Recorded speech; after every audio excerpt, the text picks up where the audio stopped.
यं हि न व्यथयन्त्येते पुरुषं पुरुषर्षभा समदुःखसुखं धीरं सोऽमृतत्वाय कल्पते। यं हि न व्यथयन्ति एते पुरुषं पुरुषऋषभा समदुःखसुखं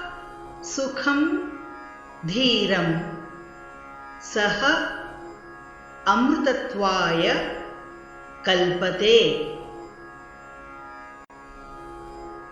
यं हि न व्यथयन्त्येते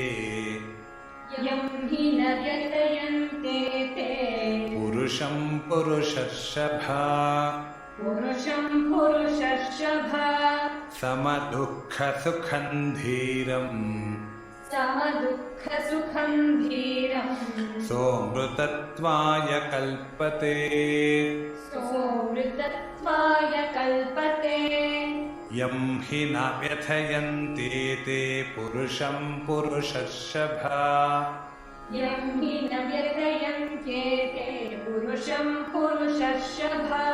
समदुःखसुखं धीरं सोऽमृतत्वाय कल्पते।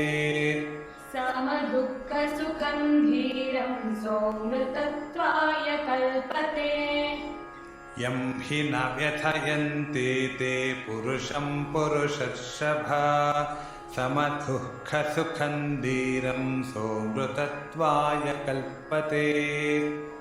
यं हि न व्यथयन्त्येते पुरुषं पुरुषर्षभा समदुःखसुखं धीरं सोऽमृतत्वाय कल्पते।